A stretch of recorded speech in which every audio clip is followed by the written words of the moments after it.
And y'all just be quick to talk. I didn't know nobody was outside. I didn't know it was cold. I didn't know it was raining. I didn't know about none of that. It's a constant.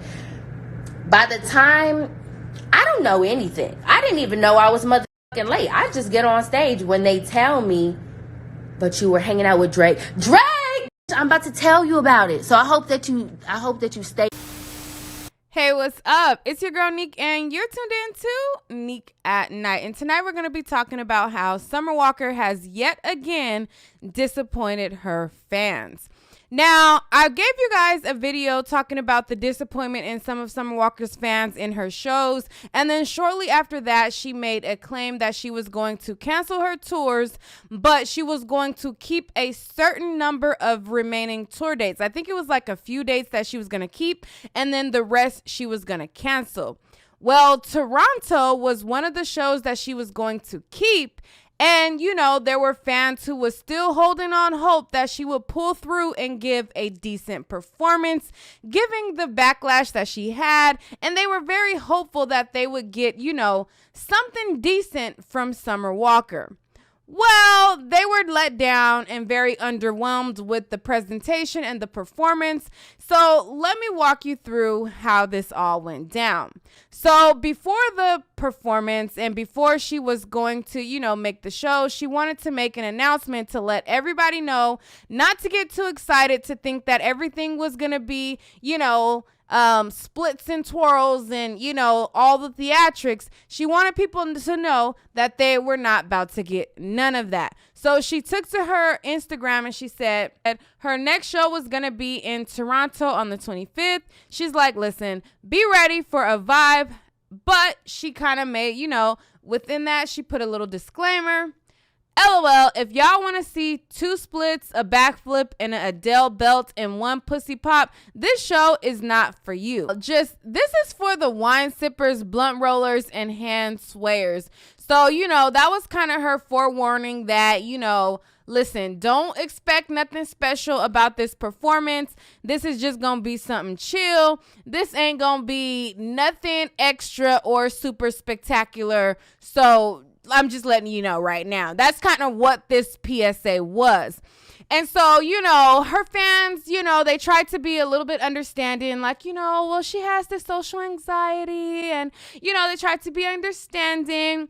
Well, sis decided to take a tour of Toronto before her show. She was snapping it up and disregarding that her fans were at her concert waiting for her. Sis was living it up with not a care in the world. And she was also documenting it on her Insta story while her fans sit and wait and just look and observe at the concert while she was doing it, which was a total slap in the face to her fans. It's like, okay, social anxiety is one thing, but sis, you out here taking a tour of Toronto and snapping it in. You supposed to be here at the show. Like, that's different from social anxiety. That's a total slap in the face.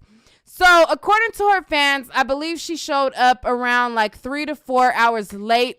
They were in the freezing cold. I guess temperatures were very cold and a lot of people were very, very, very disappointed.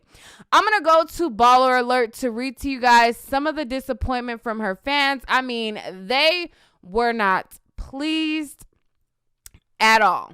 So the post that they posted, it says, Summer Walker versus Toronto. Summer Walker makes fans wait as she links with Drake and tours the city during the show. So she's like, listen, this is more important than the people who are buying my albums. You know, like, you know, you guys are just people that buy my albums, whatever. I'm about to tour the city and hang out with Drake. And that's what she did. So, you know, her fans decided to start, you know, they started to tweet. And one tweet reads, really got off the plane from Dominican Republic to attend an underwhelming Summer Walker concert in Toronto while she made her attendees wait 3 hours in the cold. LOL. Another person said, whoever says hoes don't get cold was lying because I'm cold as F waiting outside in Toronto for Summer Walker. Another person posted and said, Summer Walker is corny. Mental health and social anxiety is one thing, but having your fans wait in the cold while you stroll around Toronto and posting it is wild unprofessional. Then this person had several posts. They said, honestly love Summer Walker, but this has been the worst concert of my life. It's 10:37 p.m. There's no opener, and she still isn't on stage. Security at Rebel has been absolute garbage. Letting people in past the curtains was an absolute mess. People were pushing and some people fell, including me. Some people were full out on the floor getting trampled. Someone probably got majorly hurt, and Summer just be posting stories of her not looking like she's even at the venue. Overall, super disrespectful and unprofessional. There seemed to be no order with how this shit was set up. I'm disappointed. Literally waited since 4 p.m. for Summer Walker since she's been hyping Toronto, talking about how much she loves this place. Instead, I paid $50 to fall, hear static, and listen to some man bebop hey into a mic. Another person said, Summer Walker is really on a field trip while her fans in Toronto are getting hypothermia. You hate to see it. Laughing emoji. Another person said, Summer Walker told Toronto fans, I'm here, but I'm not here for y'all. Like, crying emoji. Meaning, bitch was touring the whole Toronto while her fans was out in the cold. Like, it's not even funny. It's funny, but it's not funny. Because it's like, literally, for real. Social anxiety is one thing. Doing the antics that she's pulling is a whole nother ball game. Another person says, the fact that Summer Walker had the audacity to post two is what's sending me. Talking about I love Toronto. Like, they were just so baffled that sis literally was posting while she was supposed to be at the concert and having them wait in the cold, talking about she loves Toronto, but leaving her fans in Toronto waiting. Like, I mean, you just can't even make this stuff up. Anyways, so after she started getting all this backlash and everybody was highly disappointed with her yet again for not taking this serious, and especially when, you already canceled so many dates and this was supposed to be the remaining one to where you at least take this one serious. People were hopeful that they would get a good outcome. You let them down again. So she went on live, and on her live video, she claimed she didn't know what time she was supposed to start. I mean, she says she don't know, but somehow all her concert goers, they all knew a time to be there, but she didn't know what time she was supposed to be there. Apparently, she had no clue. Then she said that she didn't even know that it was cold. She walked outside to get to the concert or to get around Toronto, but she said she didn't know the weather. She didn't know it was cold. She didn't know it was raining. She didn't know nothing, and then she talks about how the next day, which was today, she found out that her band stuff was held up, but it's like, shouldn't that have been alerted to you yesterday? But she didn't know nothing. I think it's excuses, but here is what she had to say out of her own mouth. And y'all just be quick to talk.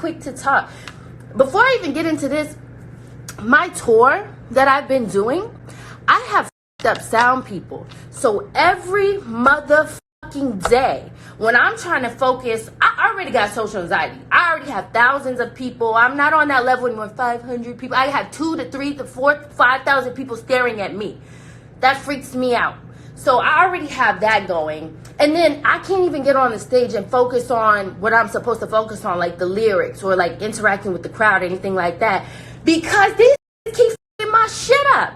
Deal, motherfucking, they just f*** shit up. The song will start in the wrong place. The mother might go out. Something will happen. Auto-tune, if I decide to have auto-tune on the song, it'd be in the wrong key. I get ready to pick up the guitar, the sound come on. I had to fire my sound team twice. Y'all don't even know what the I be dealing with. So anyway, going back to Toronto. Yesterday I couldn't find my passport and my birth certificate. This shit had disappeared. I don't know how. I spent the day tearing up the house. So I had to leave from Vegas to Atlanta. I had to be up at 5 a.m. to go to 2 different offices to get a new passport and a new fucking birth certificate, then hop on another flight to Toronto. By the time I got to Toronto, all I had time to do was check in my hotel, wash my ass, and get to the venue. I had 10 minutes to get my makeup done. Like, y'all don't know what goes behind the scenes. Like, it's just all day, constant. By the time, I don't know anything. I didn't even know I was motherfucking late. I just get on stage when they tell me, but you were hanging out with Drake. I'm about to tell you about it. So I hope that you stay on here so you can really get the story, because I'm really tired of you motherfuckers. Y'all is disrespectful. Hanging out with Drake, bitch. Anyway, by the time I get to the venue, I have 10 minutes to get my makeup done. I go on stage when I'm told to go on stage. I didn't know I was late. I didn't know if I was early. I didn't know anything. When they come get me in my dressing room, that's when I get on stage. I was sitting in the back like a creep. Drake told me he was going to come to my show. I told him don't come because I suck. I literally told him don't even come, while y'all are sitting around here thinking about, you just want to hang out with Drake. You want to hang out with Drake. I told the man don't come because I suck. That's how I feel. Anyway, he comes. Very grateful. Very, very, very grateful. Very nice man. Very nice man. Every time the second time I met him, he is extremely sweet.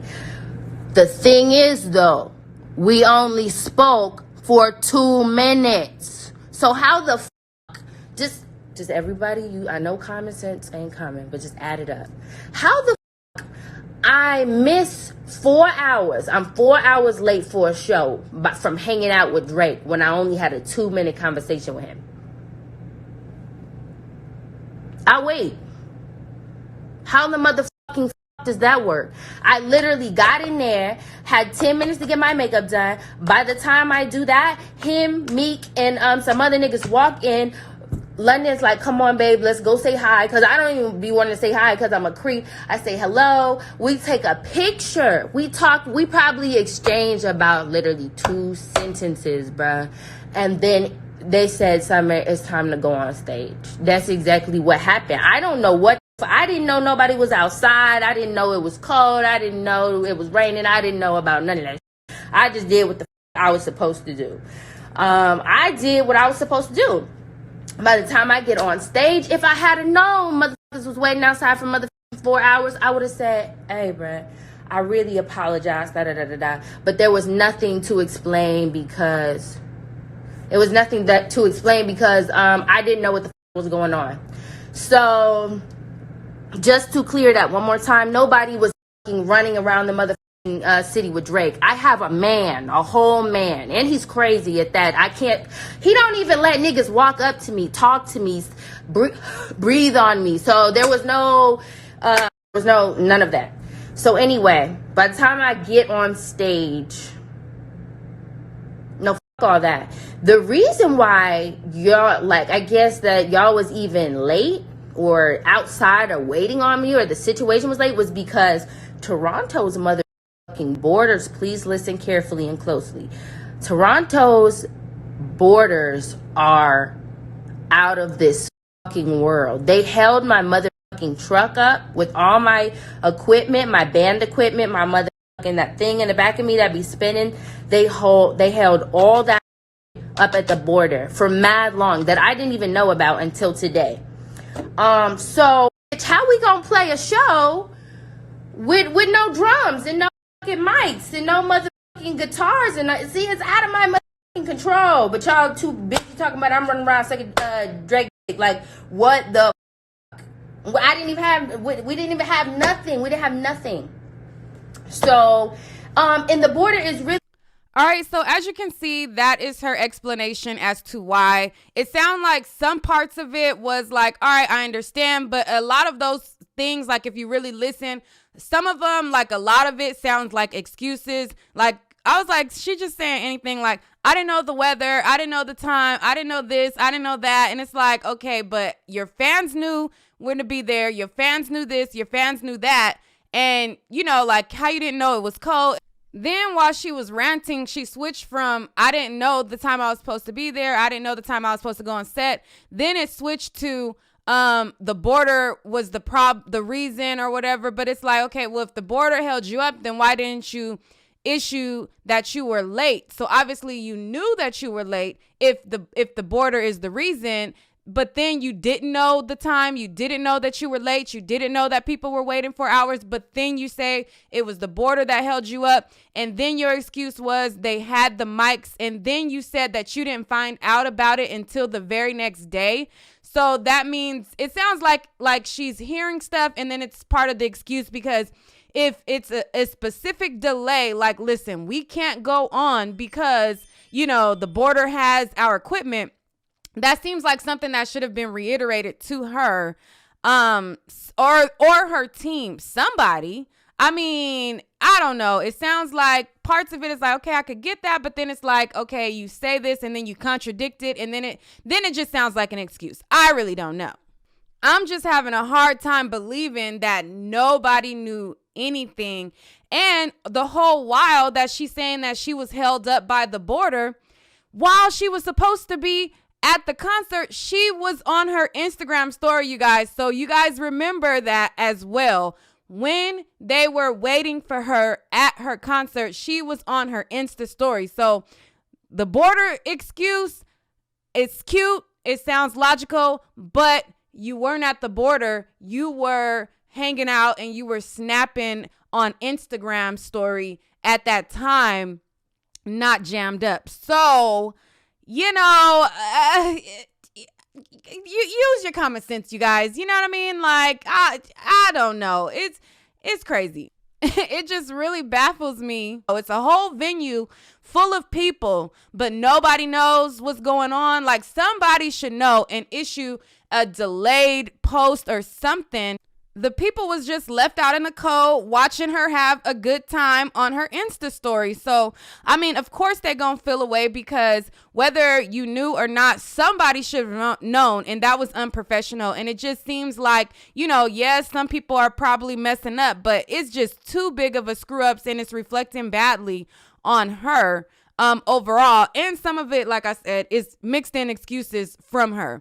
But, I mean, that's that on that. Summer Walker has yet again, disappointed her fans. There was several of her fans in the previous shows before she decided to cancel, majority of them who were disappointed. And she has just left a bad taste in the mouth of several fans. I mean, again, a lot of people want to have compassion for her social anxiety, because it's like, listen, mental health and, these disorders are real. There are real people battling these orders, but it is one thing to have a mental health issue, a disorder, or, social anxiety, whatever. And it's one thing to have that, and another thing to just blatantly just shit on your fans and not give a damn and just do what you want to do. And clearly, Summer Walker has shown time and time again this social anxiety, although it's a real issue and real people battle it. And I'm not saying that she doesn't have instances of it. I mean, it's hard to believe, being that she was a stripper before, but what I'm saying is she's definitely showing that at the end of the day, she doesn't really care about her fans. I mean, it just doesn't seem like it to me. I could be wrong. She could care, but to me, it don't seem like she really care. Like, any artist, I feel like they should have a little, I mean, I understand some stuff is out of their control. It's like, yes, they have labels, they have this person, they have that person, but people, even with the mixtaps going on, like, you should still, I don't know, it's a disconnect. And the way that she like makes announcements before her shows and the way that she talks, it just seemed to me that she doesn't care. I love her album. I bump her album. Like I've said before, I bump her album probably, if not every day, every other day. I really like it. But I'm a person who can separate the artist from the music. And when I listen to her music, I don't think about her personality. I think about her song and how it relates to my life and how I vibe with it. But when I think about her as a person, I think of a person who just don't give a F, and it is what it is. We can say social anxiety all we want, but what she does versus what it is just two polar opposite things. And it is what it is. I want to know what you guys think about this, though. Let's talk about it down below and let me know your thoughts. If you're not subscribed to my channel, be sure to hit that subscribe button. Be sure to turn on your post notifications so you're notified when I post a video. I know I be triggering a lot of y'all. It is what it is. Turn your post notifications on. Stop being hard-headed. I mean, like, you know, like, just be cool and chill and come back and vibe with your girl, whether you're triggered or not. Like, at least, you know, you have some video that makes you feel away. Okay. But anyways, yeah, so turn on your post notifications, subscribe, and share the video, and let me know what you think down below. All right, guys.